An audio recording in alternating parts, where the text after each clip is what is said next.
Hello, this is Kennedy. If you listened to our last episode, you heard us say that our next book was going to be Parable of the Sower by Octavia E. Butler. And you're probably wondering why this episode is about The Outsiders instead. And the answer is simply that we messed up and didn't both get a copy of Parable of the Sower in time to do this episode. So we did The Outsiders. But don't worry, Parable is still on our list and we are going to get to it. And in the meantime, enjoy The Outsiders. We both did.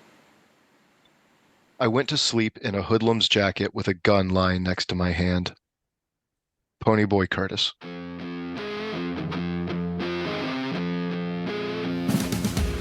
Hello, I'm Kennedy Weibel, And I'm Rebecca Capone.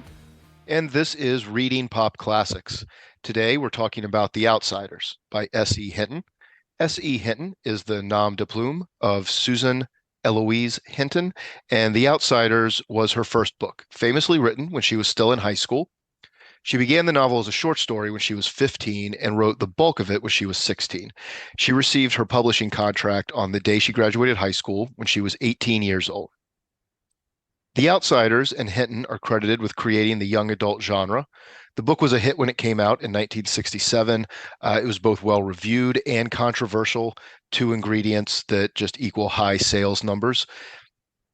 It today has sold more than 14 million copies, putting it not quite in the ranks of our last book, Valley of the Dolls, but putting it up there. And as of 2017, it was still selling 500,000 copies a year, according to its publisher, Viking. So, Rebecca, had you read this before? No, this was the first time I've read The Outsiders. Really? Yeah. I'm surprised to hear that. It's a really popular middle grade high school book. It's assigned in classes sometimes. I don't think I ever had it assigned, but it was around when I was a kid. I think I might have read this in seventh or eighth grade for the first time. Yeah, I realized like I was kind of looking up some things about the book. I mean, I've heard about it for years. So the I'm familiar with it. Like I knew it was out there. Um, and I knew that it was something that was assigned like in high school classrooms, but yeah, this wasn't something that ever was in any of my curriculums. And for whatever reason, I just never came across it. I never picked it up when I was younger, um, or when I was older. And so I picked it. I picked it up and read it really for the first time, for us to do this podcast. And that, and I knew that, I knew the movie about it. I knew that the movie launched a lot of really famous careers, for actors from the 80s and 90s. Whenever people talk about what a genius Francis Ford Coppola is, I think they mean The Outsiders. They don't. They always mean The Godfather. But it's a great movie. Absolutely stacked cast. You've got C. Thomas Howell as Ponyboy Curtis, Ralph Macchio as Johnny, Matt Dillon, Patrick Swayze, Rob Lowe, Emilio Estevez, Tom Cruise, Diane Lane is Cherry Valance. Tom Waits has a bit part. Sophia Coppola, who we now know from The Virgin Suicides and Lost in Translation and Priscilla, all of her own movies, plays a child in it. And Nicolas Cage and Flea from the Red Hot Chili Peppers and Cam Neely, the hockey player, all have bit parts as the Soch gang members. And Melanie Griffith is an uncredited extra in it as well. Wow, that is basically every single person who was famous in the 80s, 90s, or early 2000s. Yes, it's also interesting. The Matt Dillon did at least three movies from her books. He might have done four. He did Rumblefish, which is also Francis Ford Coppola, which was not successful and is sort of an avant-garde experimental film almost. Matt Dillon was also in Tex. Emilio Estevez was also in Tex, and Emilio Estevez wrote the screenplay and was in That Was Then, This Is Now, which was made into a movie. So tell me, I think I know the answer. Does this pass the Bechdel test? It does not pass the No, Bechdel test. But really much like Slaughterhouse-Five, there's just not a lot of women in this book. there's So, not. there's not, right? This is a book about brothers. This is a book about a gang of male friends. We have Cherry Valance and her friend Marcia. And there is not in the book a conversation between the two of them. And then again, really, we just do not see or hear about a lot of other women in this book just because of the nature of the story itself. No, I went through the Cherry and Marcia conversation several times. Marcia speaks to Cherry once, but it's about Dally. It's about Dallas. So Right. That was also what I found. I went back to that conversation yeah, as well, just to kind of see if there was something I had missed or glossed over, kind of like, even like we talked about Valley of the Dolls, I had to really parse that to find conversations where women were not discussing men. And in this, again, there's just not really conversations between two women. no, and I So it does gotta not pass the Bechdel test. the one woman who features most prominently in it, Cherry Valance, I think we could hear less from, to be honest. I don't care for her. You don't care for Cherry? She's not in it enough for me to feel strongly about it, but her whole like telling Ponyboy, like, oh, you think the socias have it so easy?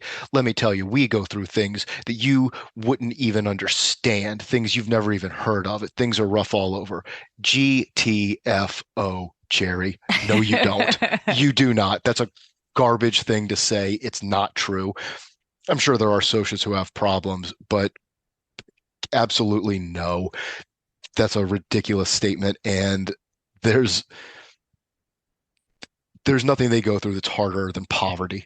She's just wrong. That is She's a self-indulgent kid who is telling herself that to make herself feel better for being a have, talking to a have not. And it's condescending, and I don't like her for it. that's fair. And it does come on the heels of him telling this story of Johnny who was beaten up at home and uncared for at home, and then is just out, walking around the lot because his drunk dad makes him and mother make him so unwelcome at home, right? And then just gets randomly jumped and beaten almost to death by a group of socias for what Yeah, seems like no apparent reason. by Cherry's boyfriend. Like And by Cherry's boyfriend. yeah, she doesn't have a leg to stand on with that nonsense. And it made me dislike her immediately because she believes what she's saying. And then after that whole thing, when she tells him, like, if I see you in the halls at school or someplace and I don't say hi, it's nothing personal. That is personal. You are a shallow and cowardly person, Cherry Valance. And yeah, I don't know that the book needed any more of your input, if I'm being completely honest. And something that's interesting is so from that conversation, I did expect there to be I did expect there to be some example in the book of life being hard for some of Yeah, these socias. And then like sort of the only example we get is, Bob's friend is talking, he pulls Ponyboy aside. He wants to talk to him after Bob has after, died, yeah, after the fire, after Johnny and Ponyboy have rescued the children from the fire and Johnny's in the hospital. it's And during the détente before the Rumble. yes, and he is kind of talking like, oh, Bob's parents don't give him, didn't give him any boundaries. Yes, Bob has this awesome car and like all these great clothes, and he just gets to go out and get like hammered with his friends all of the time and beat the crap out of poor people at will yeah, without any and never get in trouble for it. But his parents didn't give him any boundaries, and that was a thing that he was sad about, and maybe that would have changed his situation. And it's like it's Ponyboy's parents are dead. His brother yeah, has had to drop out of his brother has, not can't gotten to go go to to cop, college. right? Can't go to He's other, college, right? Because he's staying home caring for his two younger brothers, um, and doing his very best with that. And like this guy's like, oh yeah, Bob wanted boundaries and he didn't have any, which is maybe one of the most privileged things yeah. in this book. He says it like poor Bob. He was craving them. Oh, he needed those boundaries so badly. Also GTFO, Randy. My complaint with the book, I think, by the way, I love this book. I think it's incredible how much book there is. Like there's so much book in this 180 pages. It is relentless.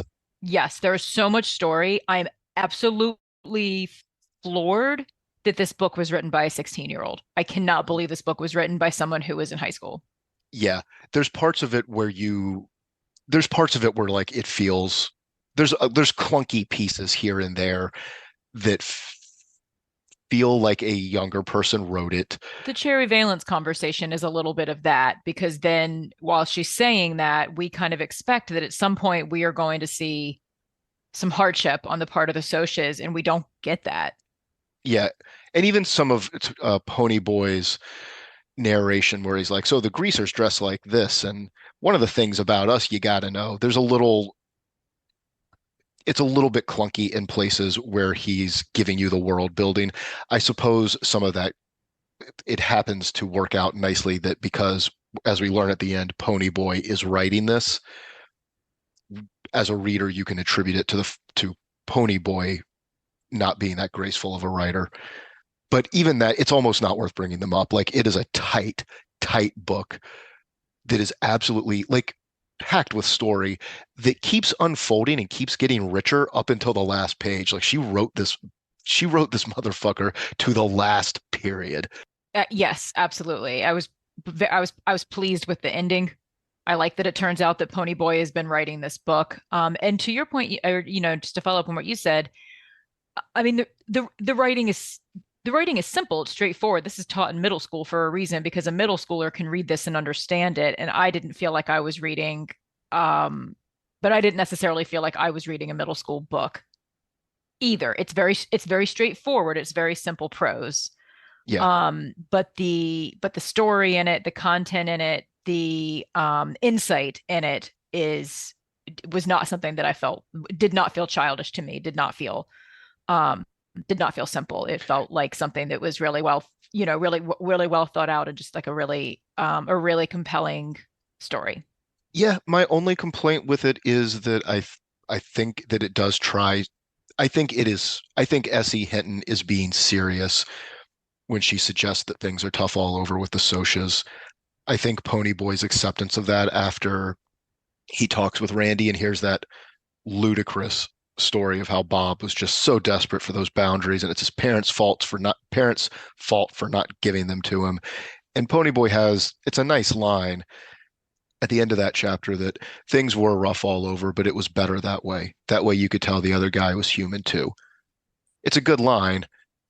I don't, That's an insightful line. yeah, I don't think the scenario before it lives up to it. But that is, again, my only real complaint with the book is I think as a teenager, she does want both sides of, she wants everyone to get along and she wants to show that they're more same than different. And I think a sort of perhaps a little cheesy wish from the author, I think, to actually, I think the author wants to make it seem even and make it seem like both sides do have it rough. I just don't think that's the only part I don't think works. Well, I think this has come up in previous podcasts that we've done. The creative writing kind of class mantra of show, not tell. And I think when it comes to like things being hard for the Socs, it's told and it's not shown. Yeah. It's a very different life for somebody who is truly living in poverty. And then certainly compared to people who have a lot of money. Corvairs and Madras shirts. Corvairs and Madras shirts. Yeah. Like, we're not shown that. These teenagers, whose parents have a lot of money, they could have parents that are traveling all the time and are never home and aren't caring for them. They could have parents that are also alcoholics or drug addicts, and are taking that out and are abusive, right? So I mean, these are universal things that happen whether you have money or not. Just to use those things as some examples, but we don't see that in the book. No, the examples that were given are decidedly not that. Bob is spoiled, and if Bob wasn't quite so spoiled, maybe things would have turned out different. And that's not. Randy's bummed because his old man feels kind of bummed himself that he got mixed up in this. Like, that's Randy's big regret. It's like, my dad's a pretty nice guy, and I feel like I let him down. He's disappointed in me, and I don't like that. Dad isn't even like mad at him. No, it's not like he's showing up. It's not like he doesn't have his car anymore. He didn't get his car taken away.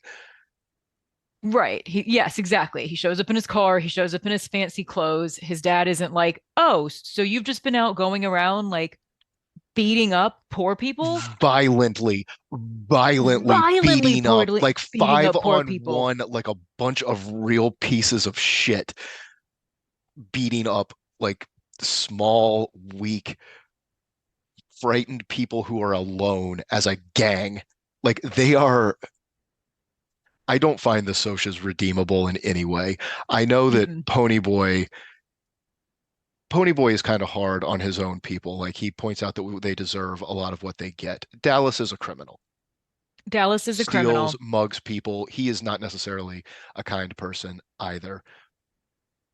But the Socias are, and I don't know that Dally is redeemed through his life. Like we're told again that it was very hard for him. We don't see that, but we also don't see him like in a gang beating up like five guys beating one kid to a pulp. Like the Right. Socias are an irredeemable group, in my opinion. Because the stuff with the greasers is a little more, the way it's portrayed in this book is a little more, they're, I mean, they're stealing things because they don't have money. You might be mugging people because you don't have money to, Yeah, to buy these things. Maybe they're fighting amongst themselves a little bit. But yeah, we're not, but yes, to your point, they're not just going out and being awful for the sake of being awful, which is what we see with the socias. yeah, it's unnecessary. Like it's unwarranted. Like it doesn't justify criminality from the greasers, but there is at least a motivator that exists at all. There's no motivation from the Socias except just like the fun of cruelty, the The fun of amusement. cruelty. They're bullies. Like they have, and maybe it's this commentary on like they have so much, like things come so easily to them and that they have so much that like they need that extra, like like Wall Street guys that have just so much money, they're into like dominatrixes, like they could just have like Yeah. kind of any woman because like they're rich and there's like beautiful women, but it's like they just like need to pay these women to like be mean to them Or because the they just rich have so much and so much comes easily. Like I almost see a little bit of that. rich Wall um Street guys who shoplift. Yes, 100%. Like I almost see some of that with the socials of like you just have so much and so much comes easily to you that you have to do this like really this extreme cruelty.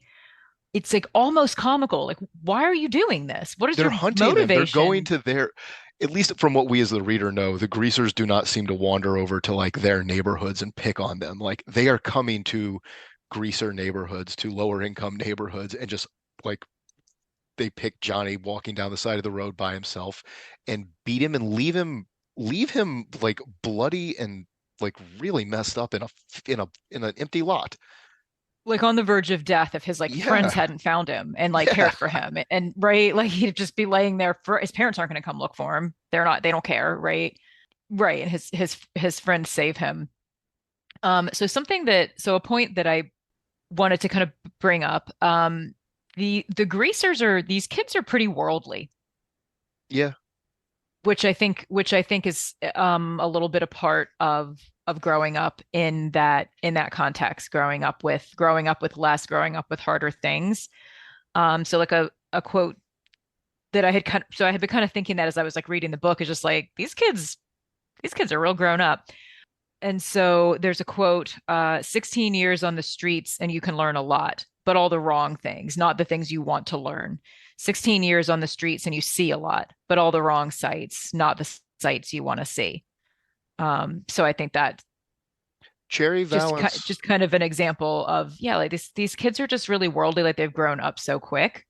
Cherry says Um, something. I said I didn't care for anything that she added to this, but she has the line that when they're at the drive-in and mhm. she says to them that because he's like, "Oh, you think we're too innocent?" She says, "No, not innocent. You've seen too much to be innocent. You're just not dirty." Because Yeah, I highlighted that too. Dally was sitting there saying foul things to them, which I think it's interesting that the book doesn't curse. It does not name any of the things that Dally said that were inappropriate. And it does that several times It where does it's it like, several oh, and then times. he broke off in a stream of, Yeah. unpleasant things, inappropriate things. Yeah, also think that's interesting. And it makes me wonder if like as a young person, she just didn't feel like she had license to like Well, write that or like put that in a book, you know? she puts so much else in there. I wonder if it's, I mean, I like it about the book actually. I find it charming that our narrator Pony Boy doesn't talk that way and doesn't record it. Like just you can like you don't need me to list out all these horrible things. You understand what dirty talk is and you You understand can what imagine. blasphemy and cursing is and you don't need me to I sort of appreciate that. I find it just one more charming thing about Pony Boy. Yeah, I enjoy that too. That is a good point. Um, but so, but then something else I noticed that something I just like thought was really cute. So like I said, like I'm reading this, like these greasers, like these kids are really worldly. They have so much insight. Like they're so grown up. They've grown up too fast in a way that I don't think is great. Or they have these street smarts, which isn't something that can necessarily be taught, and that's not something that like that is something that they would have that like the socials aren't going to have, right? Like just a lot of those street smarts and kind of like that learning on your feet that you just that's not in books, that's not in school. That's through having life experiences. But then I was really charmed by when Ponyboy is like making breakfast for his brothers, and he's talking about how like they always have chocolate cake with breakfast Yeah, because they just love that. And it's like, they're kids. they're children. Their parents have died. They are playing adults almost in this house together. And but like they still have chocolate cake for breakfast. And Yeah. he doesn't like comment on it. She's like, oh, like, well, we have chocolate cake for breakfast because we all love chocolate cake. And it's just like, well, that's so I thought it was nice to see that like kind of childlike touch in there. And maybe just like as a reminder to the reader, that these are children. Yeah. These are children dealing with just incredibly adult things from the get-go of this novel, and then certainly through it. The whole scene, I've marked up my book, the whole scene where he's making breakfast for his brothers after he's come back. Johnny's in the hospital. The rumble hasn't happened yet. Um, but he's in there making it, and was it he yells to the other boys not to slam the door because his brothers are sleeping, but he yells, But he yells it. forgetting. Yes, it's which is an absolute 14-year-old kid thing to do, to like mess up Yeah. your attempt at responsibility. It's utterly charming. It's very sweet. It's very real. Like yelling for them to be quiet so that so that Two Bit and Steve don't wake up Soda and Derry. Right. And honestly, just that whole thing where like they come in and they pick him up and they're tossing him around, and the boys come in getting ready and getting dressed are eating, and just the back and forth conversation. Derry knocking Steve down on the floor, Steve lying there on the floor and still commenting and talking from the floor just in the middle of their kitchen is all very realistic, like rough and tumble teenage boys alone in a house doing whatever. And it also is part of that, like where I said, like she wrote this thing to the very last word. Like there's a mention in there that they all, what is it? They all call Derry something, like the muscle man or something. They all make these little like jokes about how he's like muscle bound. But one time Yes. Steve made went a little too far and said that he also wasn't smart. And All brains, no, all brawn, no brain, that's what it something along was. those lines. Yeah. And I think Derry hit him at the time, but Derry never quite forgave him for it, which is just it almost seems like a throwaway, but it's character enrichment. It keeps them from being flat, the funny one, the mean one, the quiet one. Like it's just real life things that are And added because in Derry here. has this level of maturity, right? Like he's had to step into this adult role, this parental role, and he's done that. He doesn't have like he doesn't have to do that. Right. I mean, he feels No, like he does, right? But I mean, from this outside perspective, this is not something he has to do. This is not something that like no, he could put a both his lot of other, brothers. I think he's 20. So like this is Yeah, not something that a lot of other 20-year-olds like might have done or been able to do. Like, some other 20-year-olds might have come in and been like Bob's parents, right? With no boundaries. And instead we see the opposite of that in Derry. And that was something I really enjoyed in this book is like I feel like because I did not read this in middle school. I read this as an adult. So Ponyboy and Derry's relationship is strained, right? Or Ponyboy feels that it is. He feels like he's always being chastised. He feels like he's always getting in trouble. He's always being told he's not like using his head. And from the get-go, I looked at that as like, because Derry's trying to be your parent, he wants to take care of you. He sees that you are smart and you have potential. And just like a lot of other parents, he sees that you have opportunities that he didn't have, and he wants to make sure you have them. Yeah.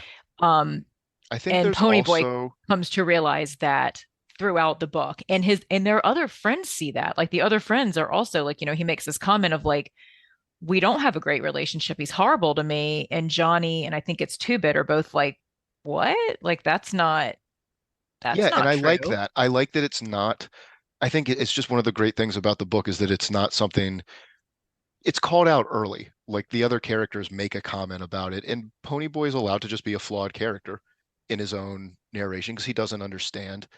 And I think that there's Well, also, that's not something you understand from your parents either. When you have a no, parent that's constantly coming down on you, you look at it as like this parent doesn't care for me or they don't like me. I'm always in trouble. I'm always getting yelled at.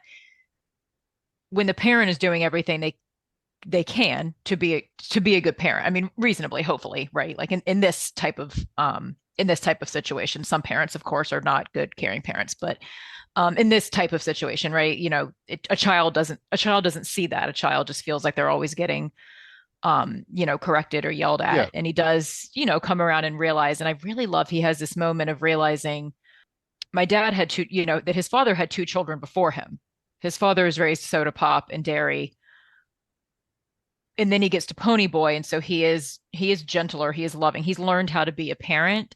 And Pony Boy realizes like I'm Derry's first child, essentially, yeah, yeah, because he's closer in age to Soda Pop, and Soda is older, is a few years older when they lose their parents, and doesn't have the book smart potential that Pony he Boy doesn't have the has. growth potential. He doesn't have the growth potential. Yeah. He's done his own, he's okay. He's set on his own path and like he's doing okay, but he doesn't have the growth potential. So, Pony Boy recognizes that, right? Like I'm his first child and understands where it's coming from. And the arc of their relationship in the book I thought was really well written.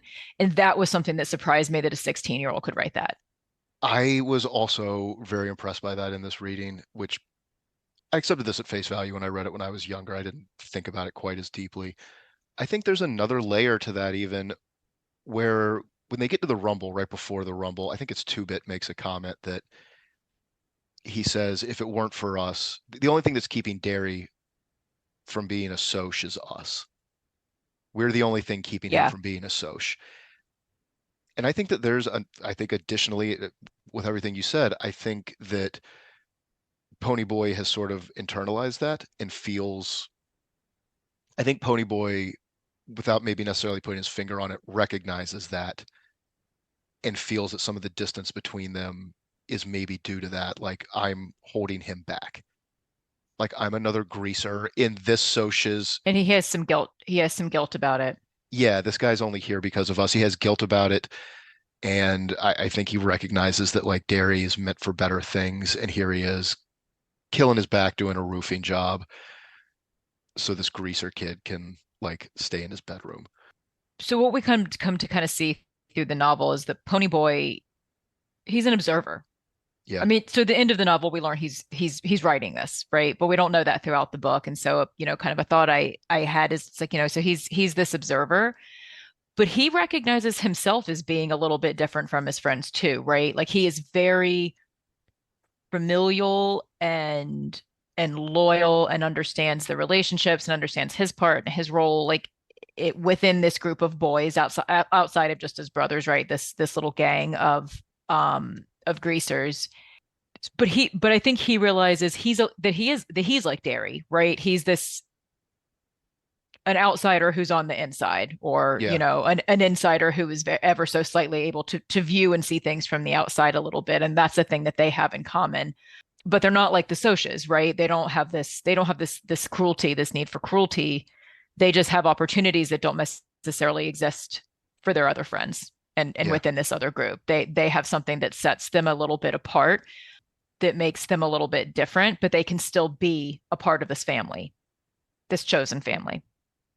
Yeah. And that's, I mean, that is, they've chosen a family. If you had to guess, do you know how long it's been since their parents died? I think it says in the book, and it's not It been that does. long. I want to say it's been 9 months, but it Eight. It's seems been like it's eight. No, been you're longer. Oh, it's been close. 8. I was okay, yeah. Yeah, it's been 8 months. It seems like it's been longer. The way Pony talks about it a couple of times, where he's like, Derry's always, it's the Derry conversations where he's like, Derry's always doing this and Derry's always, which threw me off at first, but then I realized for a 14-year-old, first of all, who has not emotionally dealt with the death of his parents, um, at all. He's not okay with it, and no one is talking him through it because there's two other boys in the house just trying to like make ends There's meet and two other get through the children in the day. house who have Yeah, also lost their parents. Right. yeah. And a 14-year-old just isn't necessarily equipped to deal with that on their own. Um, but it's only been 8 months, but it's the way he talks about Derry, like he's always doing this and he always that and he's always getting on me, makes you think that he's been raising him a lot longer. But like these kids are not over the death of their parents. Like it has been inside of a year that they died. But that's also, I mean, 8 months to a 14-year-old is different than 8 months to someone who's older. 8 months feels like a much longer Yeah, time, I think it when is. you're young, right? Like that's it's a bigger proportion of your life when you've only been on the earth for 14 years. I also think it's an echo of there's a couple of things in here in this book that feel like S.E. Hinton just grafted on other things that she like that feels very Catcher in the Rye to me. Like the I don't know if you remember Catcher in the Rye, Mhm. but the his brother had died and he didn't get to go to the funeral, and it's this unspoken like we are told that that happened, but it's this sort of unspoken reason of why Holden is maybe going through what he's going through, like where his disposition comes from, what's driving the behavior that we see throughout the book. And that's what this feels like is that she read that and she was like, oh, that's like the parents have only been dead 8 months, and like that's hanging over this kid through the whole thing as this we're told about it, but that's this like sort of unspecified thing that is driving his disposition, his melancholy, his his situation and the behaviors that come out of him at the same time. It That is. It and is a big thing that's hanging over the book. that in Dallas's death is just the end of Rebel Without a Cause. Like it's almost the exact end of Yeah. Rebel Without a Cause. I feel she definitely just lifted that right out of out of a movie that she would have seen. Right. Like, Yes, it sounds like she's got some influence from those things. And then she says that the story is also influenced by what life was like in the town where she grew up. That this, I think, what spurred the initial short story was like that a friend of hers was beaten up, yeah, I got jumped. much in the manner he got jumped, much in the manner that Johnny is, and this is something that happened, and wasn't dealt with. Like this is such a big thing that happens to these kids, and like the socials are never in trouble for it. Um, but No, this is there's also not a time. I mean, we talk about bullying now in a way that like when I was in high school and being bullied, when I was in middle school and got bullied, or I saw it happening to other people, adults just kind of told you to work it out and that that was part of yeah. being kids, or that was my experience. I mean, unless things were really, you had to really go through, you had to really prove some, you had to really prove some things to get for anyone to get in trouble for bullying, when you and I were younger. And now it's something that's taken much more seriously, which I'm glad about.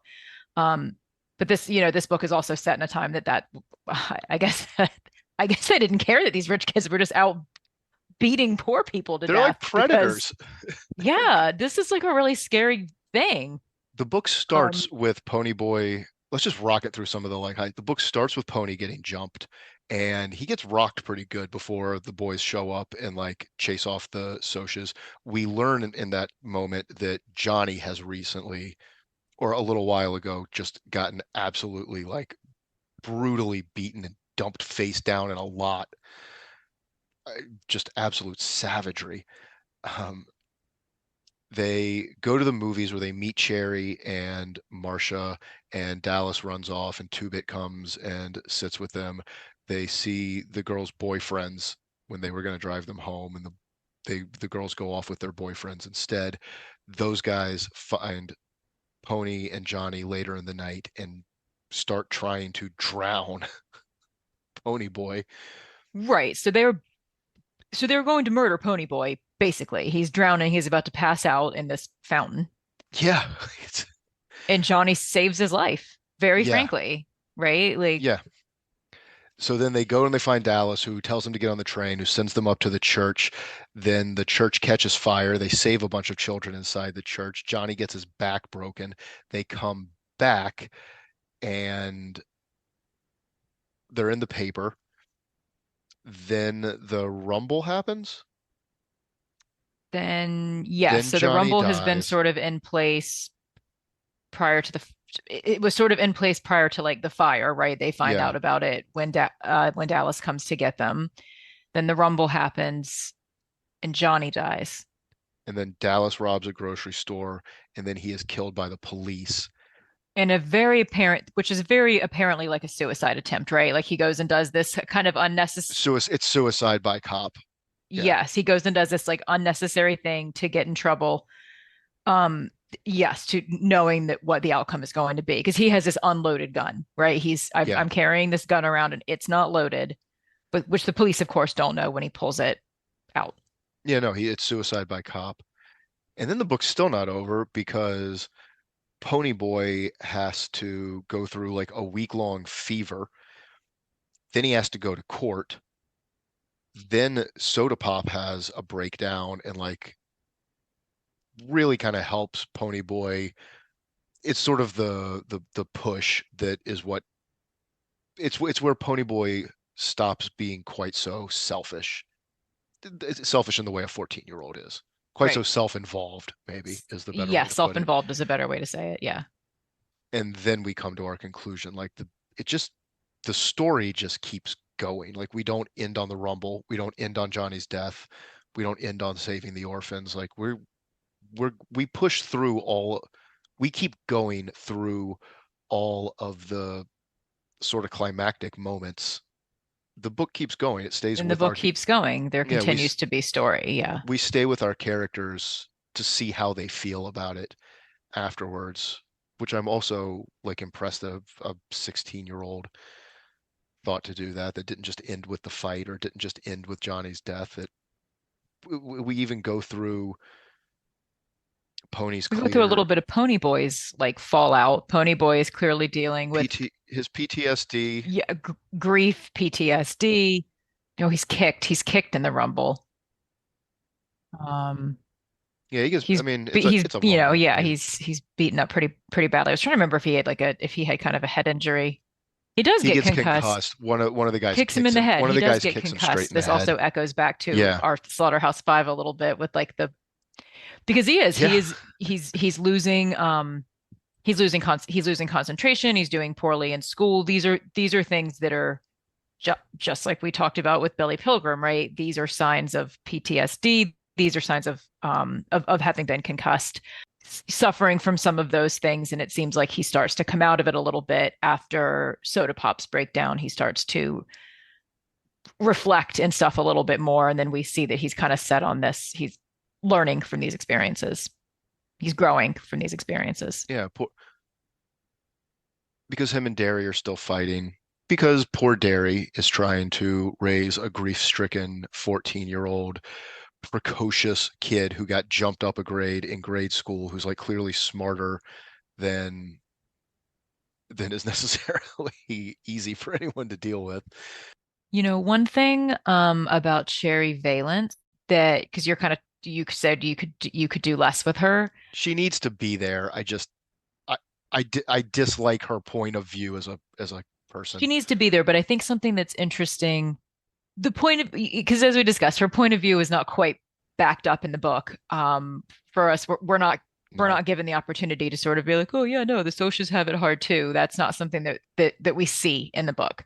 We as adults know that everybody can have bad things in life, sort of regardless of your station, but we don't see that in these book, and I have zero It it's not on the page. It isn't there. yeah, I don't have any compassion for the socias in this book, and that includes Cherry.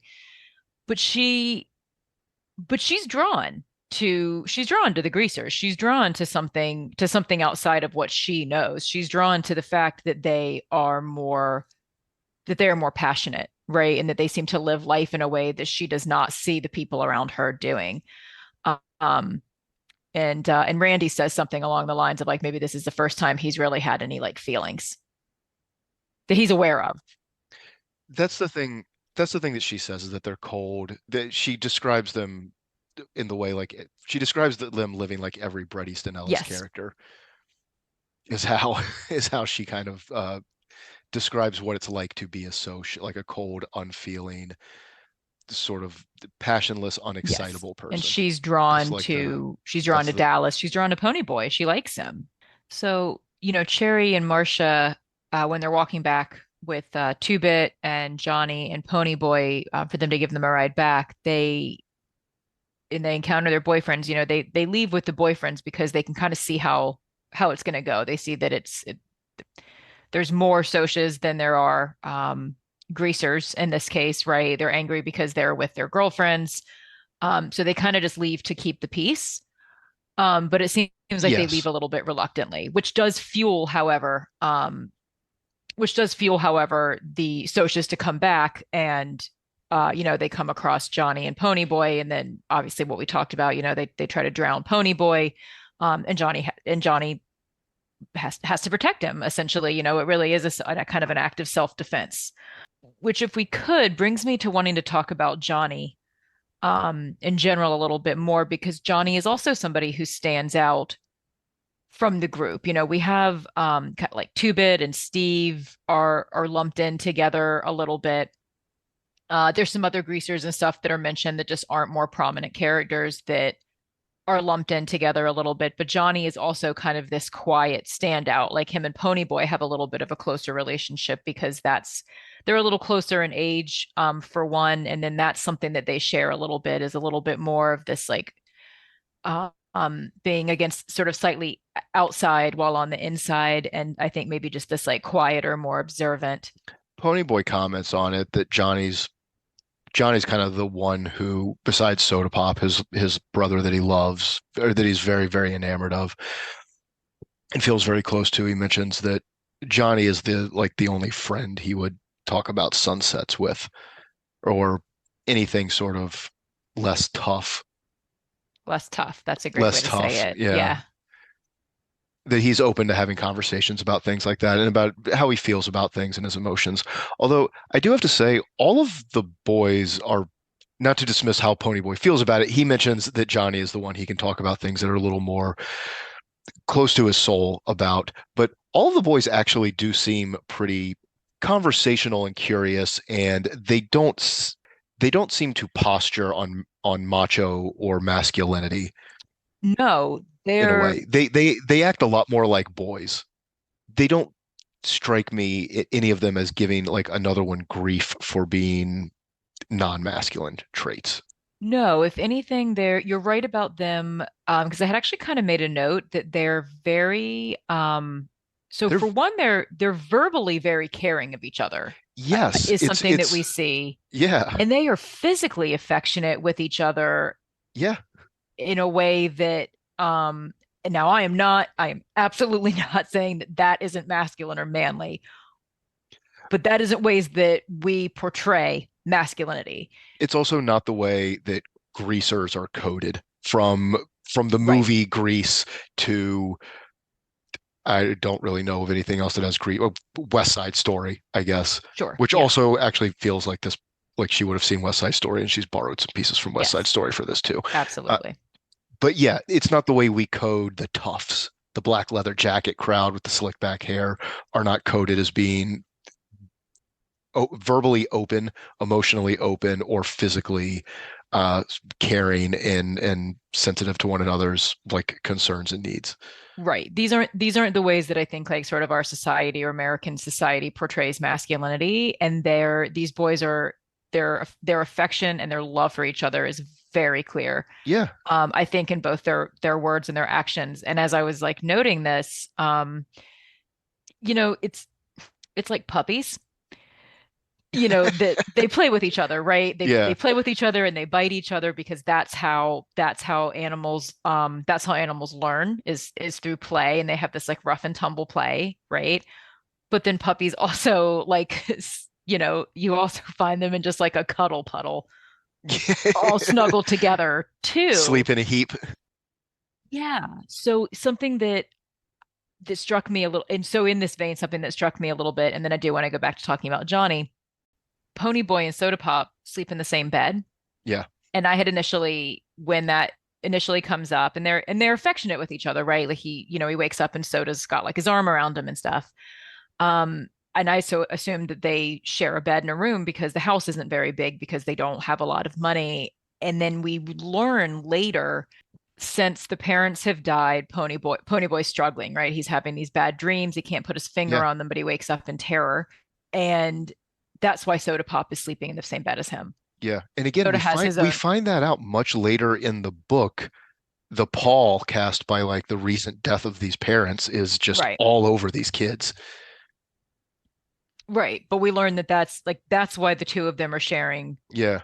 a bed. And I just, like I said, I just found that to be interesting. Like I said, it's not the ways that our society portrays masculinity, but these are guys that are tough. These are guys that they don't back down from the rumble. They show up and they win the rumble. These are guys that fight. These are guys that steal. They pound on each other a little bit. They react to being teased or mocked by each other with violence. Sometimes, I mean, with Yeah. brotherly violence, but like violence nonetheless. But then, like I said, But they're they so loyal and affectionate with each other too. that violence, it sounds like they all know what it means and they all know how to react and deal it out.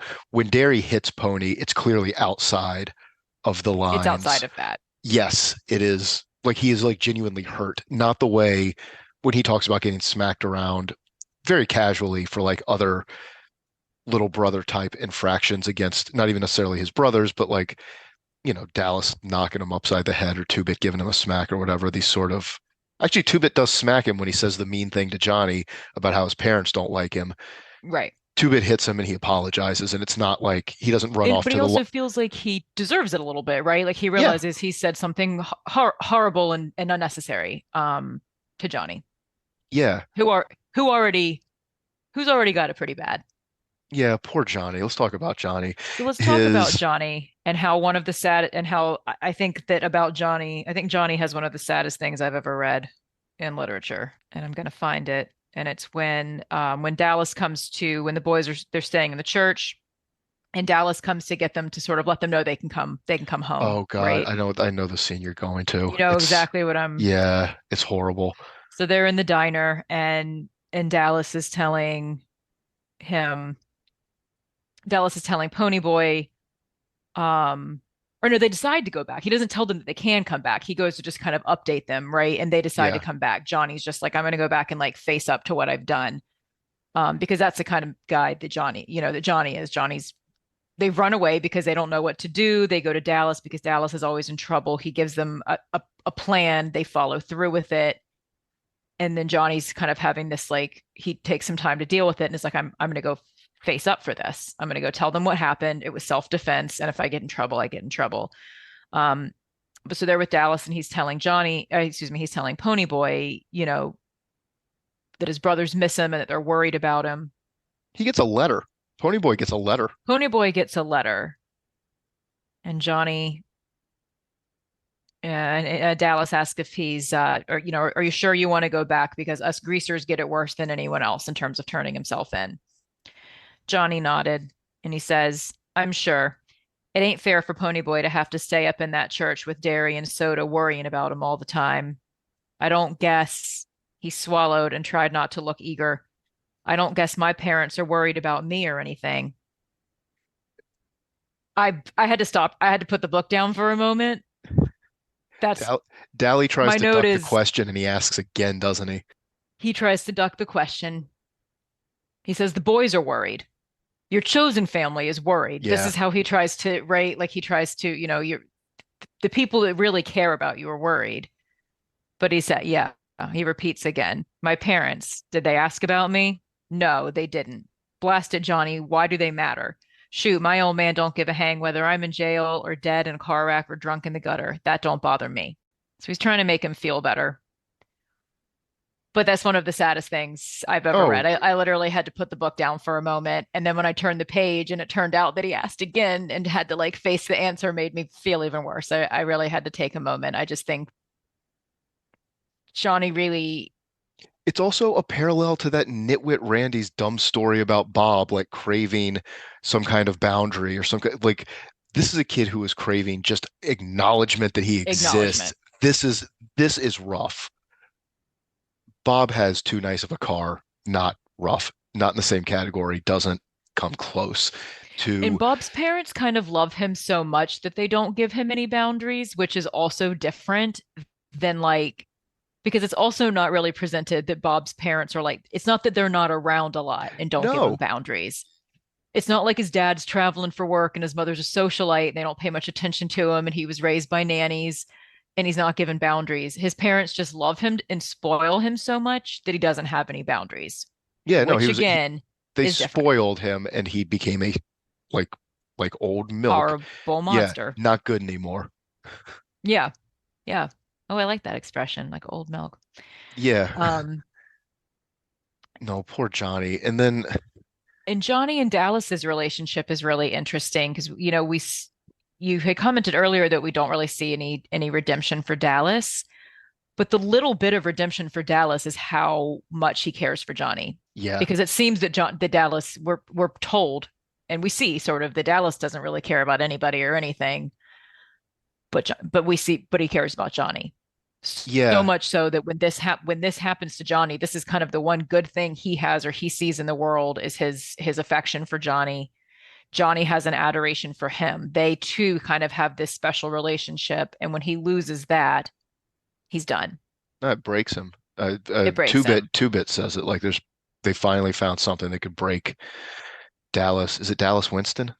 I think so. Yeah, He goes off into the night and makes enough bad decisions that he can't come back from because he's done. because he's done. Yeah. He won't go on now that this has happened to Johnny. Johnny's carrying this knife around, this switchblade around that kills Bob because he is terrified of being jumped again and he wants to be able to Yeah. defend himself if it happens again. It does happen again, but instead of having to defend himself, he has to defend Ponyboy and kills Bob, which does effectively scare off the other Socs who finally see some sort of consequence for their actions. Although that does not seem to stop them from continuing to be horrible and to want to have this rumble. It seems like maybe if one of you got killed, you pick a different, go bully some middle class people or find a new hobby, find a dominatrix. I think if I There's tangled other with these things. guys and they killed one of us, I might be like, maybe we should leave them alone. I don't I know you want to avenge your brother, your fallen comrade, but But like, it was a 14-year-old and a 16-year-old and there were four of you and one of you is dead. Like and one is dead. yeah, I'd stop messing with these guys. I kind of felt that would put it into my bullying, but Something I really do appreciate in the book is that the consequences of that are like for all of the kids, uh, they behave very, very realistically. When they get back, Randy is going to testify that like they were like it's not he doesn't like have to be convinced to do it. He wasn't about to lie to the judge. He saw a guy get killed and he is just going to go to court and tell the judge what happened. He understands that it is not Johnny's fault. Cherry Valance is going to testify that like the things she saw earlier in the night, she was not a witness to the crime that led up to the incident. But it's not no one I think it is realistic that kids that age would be scared into telling the truth and be scared into yeah, coming forward. It lacks I appreciate that it lacks the melodrama of they were going to engage in some kind of conspiracy to pin it all on Pony and Johnny.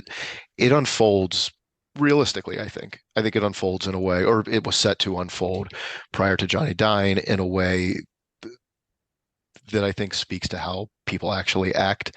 And I suppose if there is one redeemable part about the Socs, it is Randy And we do see that he is willing to come forward and just be like, this was not Johnny's fault.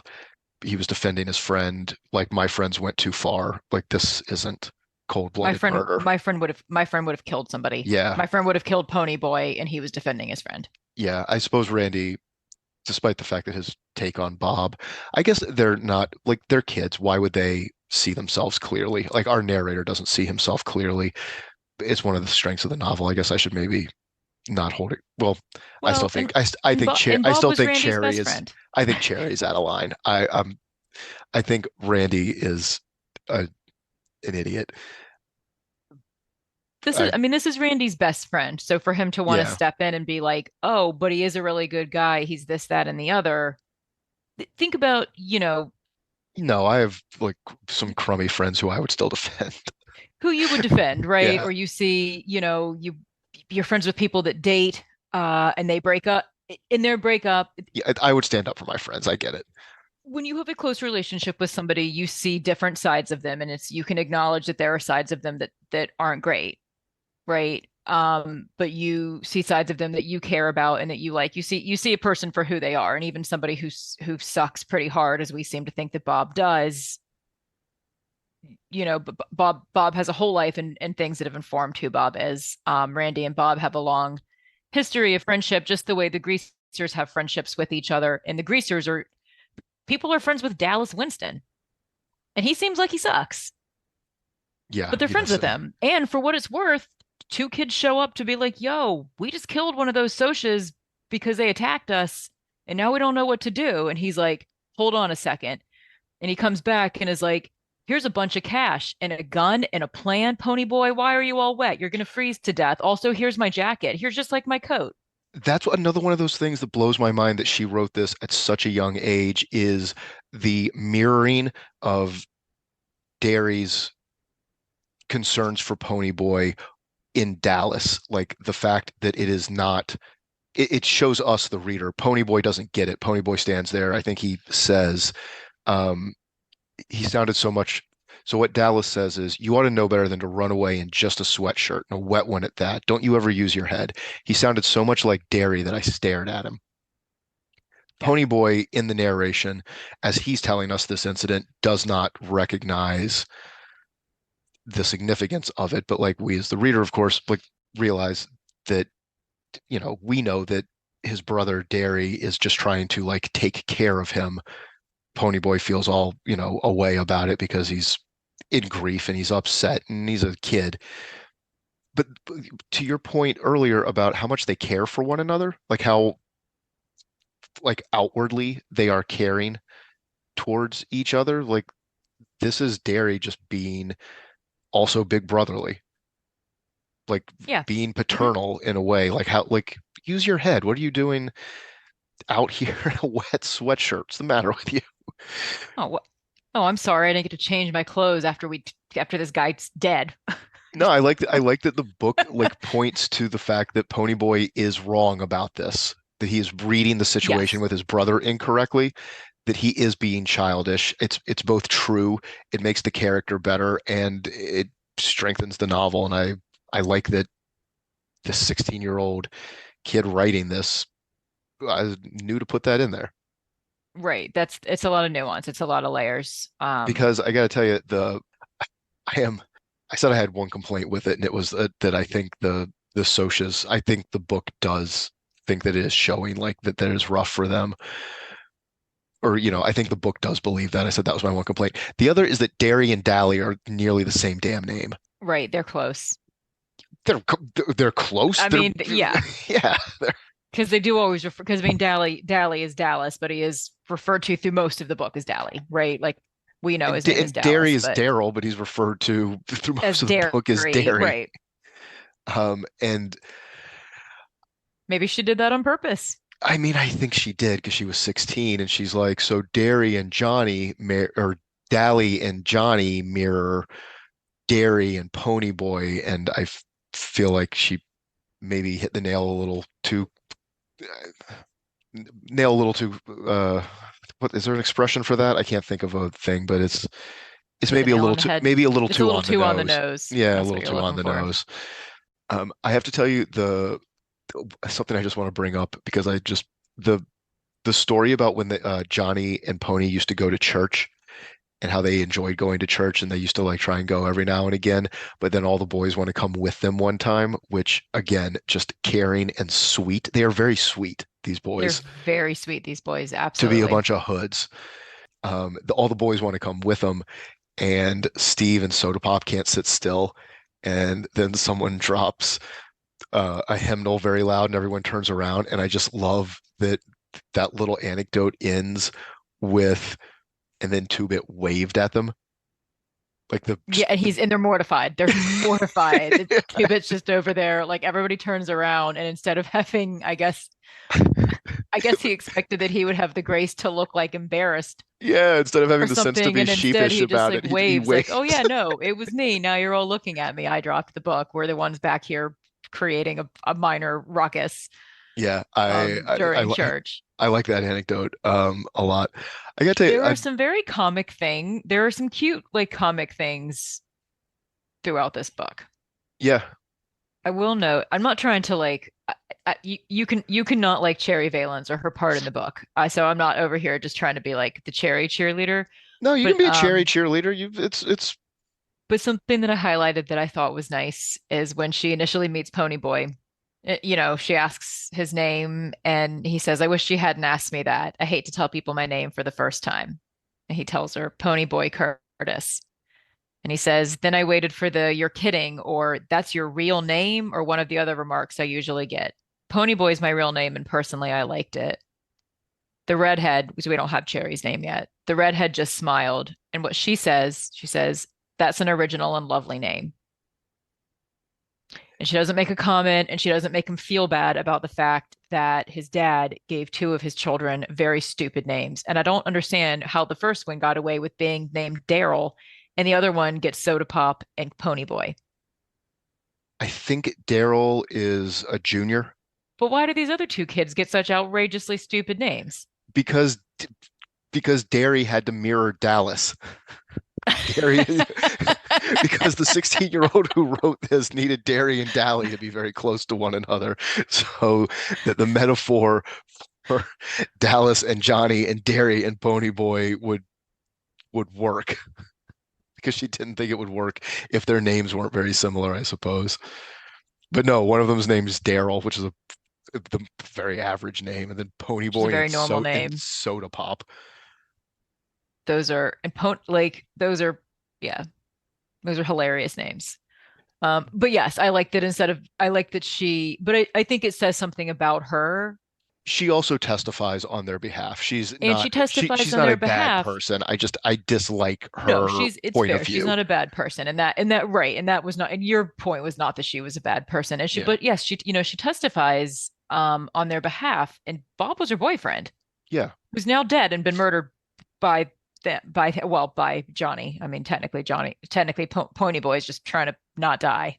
I don't like Um, Randy's point of view either, but he also testifies on their behalf, and he but also he also doesn't come to the testifies. Rumble. Like he has an actual change as a person. Like he's a fourth level character in this, and he has an actual character arc where like he He grows and he grows becomes, from the experience. yeah, he makes a different decision. So we don't see the that is a minor redemption for the Socs in Randy and Cherry a little bit. So we don't see their hardship and like, oh, everyone's the same in that respect. We all have hardships. But we do get these glimpses that these are also people that are capable of change and that these are also people that are capable of being caring and showing some form of loyalty. Cherry gets this experience of hanging out with these few greasers like at the movies and sort of getting she gets her perspective shifted a little bit. She's interested in them. She likes them. Like the initial interaction is with Dallas, right? And she's just Yeah, kind of like, oh, like screw this guy, he's just a greaser. And Pony's like, yeah, he's my friend. I'm a greaser too. she's in And love she's with him kind of though. She tells and us. she does tell us that. But Yeah, but or then she she's tells kind of Pony that. like, but she's like, oh, well, I'm sorry. And she shifts her attitude. She realizes she's being judgmental. She's acts as like the liaison a little bit for the Rumble, like she's a little bit of like a mole, right? Reporting some Yeah. like information and stuff back. And then she and Randy do testify. So we do see a little bit of that sameness in terms of No, and you know what? You're probably caring and right. being I able to think, have grow and to being able to have some growth and some change and that these are not that they are not all entirely horrible people, even though a lot of the behavior we are seeing from the socials is absolutely despicable. and I think you're probably right. And I think I was probably wrong earlier now that I've thought about it a little bit more. I said that I think this book believes that things are rough on that side. And you know what? I kind of want to take that back. I don't know if that's true because I'd forgotten that because this book is just so dense. I had There's a lot forgotten, in it. Yeah. no, it just goes. I'd forgotten that Ponyboy kind of has it out with her before the Rumble and calls her out, like just that you're not loyal to your side, you're not loyal to these people. And he tells her that thing where he says, I wouldn't want you to see him. You're a traitor to your own kind and not loyal to us. Do you think your spine for us makes up for the fact that you're sitting there in a Corvette while my brother drops out of school to get a job? Don't you ever feel sorry for us? Don't you ever try to give us handouts and then feel high and mighty about it? So I guess Pony doesn't buy this. Like Pony kind of comes to, and they exchange a couple of nicer words before they part, and we don't see Cherry anymore until the trial. But I guess Ponyboy doesn't I think maybe at the end he doesn't buy into this that like things are as rough for them. I think he kind of comes to understand that she's still sitting there in a Corvette. Right. You Like, know, whereas jo Johnny has it bad always. He's not wanted, he's not loved at home. Johnny has kind of one happy and caring thing in his life, and it is this gang of boys that care for him and make him feel cared for and make him feel loved. He asks that horribly sad question of whether or not his parents are asking for him, and Dally's immediate response is like, the boys are really worried about you. yeah, The people that you care about and that care about you are very worried about you. And so like screw these other people, which is not easily said and done if you want to be loved and cared for by your parents, the people who brought you into the world. Johnny is Um, also, you pointed this out, he is observant and he is astute. And we see from his interactions with Ponyboy that he's like maybe can't read super well and isn't, I don't know, his he is not educate book smart. no, his education level seems to be in track with like a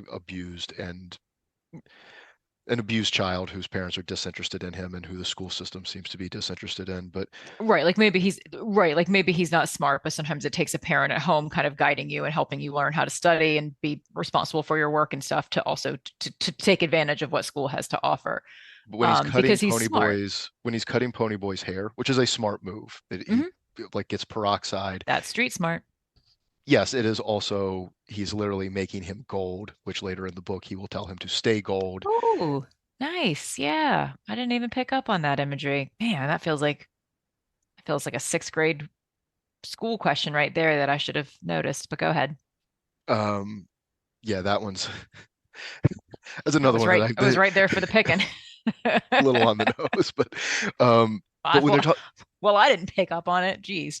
He's talking about that, like their hair being their pride and how the police and so forth always make them cut their hair when they, or the what is it, the court system, whatever, the penal system makes them cut their hair.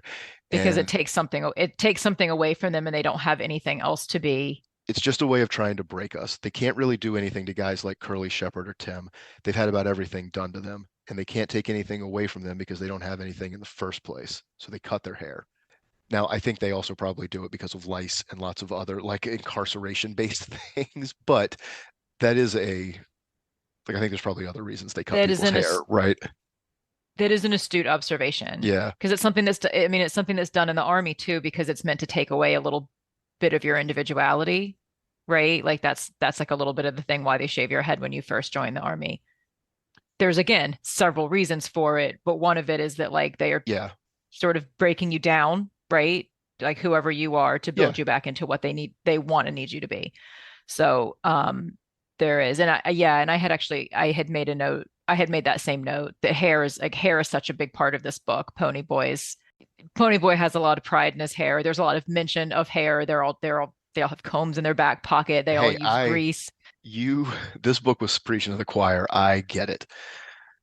I Yes, if anybody had some harrowing hair stories of being I a younger person, it was you. I All understand you wanted was long hair. yeah, I understand wanting your hair a certain way and not liking when other people mess with it. So let's do some quotes. So something that I thought was really something that I highlighted that I just thought was really funny. So after the fire incident, there's some adults standing around, like the parents, right, of the children that are rescued are standing around, and so one of the adults, Jerry, accompanies Ponyboy to the hospital. He accompanies him in the ambulance, and once he's checked out and they're in the hospital, he's sitting, Ponyboy's sitting in the waiting room smoking a cigarette. And Jerry makes a phone call and he comes back and he said, Jerry stares at him for a second and says, "You shouldn't be smoking." I was startled. How come? I looked at my cigarette. It looked okay to me. I looked around for a no smoking sign and couldn't find one. How come? Why, Jerry stammered, you're too young? I am? I had never thought about it. And I just found that to be hilarious. Yeah, I like that part. You shouldn't be smoking. How come? I looked at my cigarette. It looked okay to me. And it is like Jerry comes back and it's just like, you're 14, just sitting here smoking a butt. If you watch the movie, it plays even better. I haven't seen it in a while, but the Ponyboy character is all like burnt up, like he's all like covered in soot and singed and Oh, amazing. everything from the fire, and he's sitting there smoking a cigarette when this conversation takes place. That's Um, even better. I'm very excited to watch this movie. there is also Francis Ford Coppola went back in the mid 2000s, I think, and added footage that had been taken out of the original theatrical release in the 80s to make to make the movie the complete novel.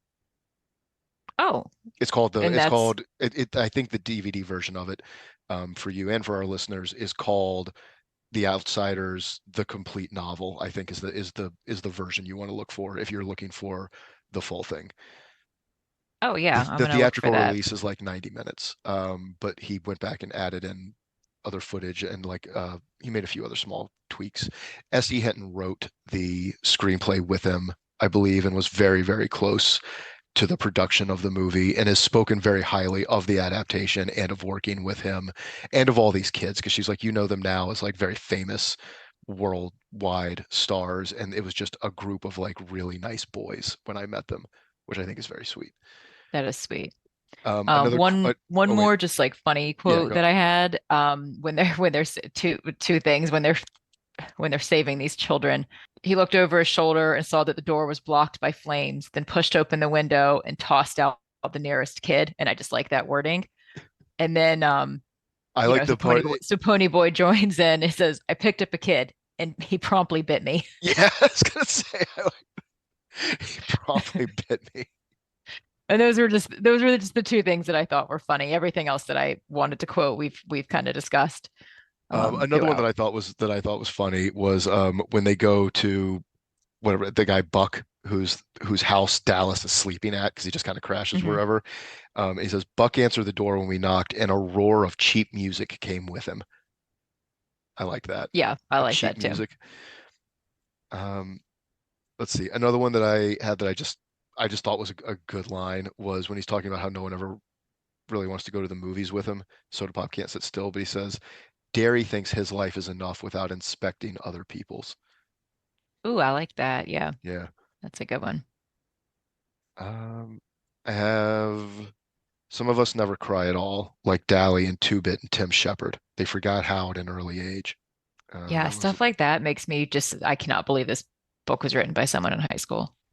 So would you recommend this book to others? Would you recommend that people read this book if they haven't?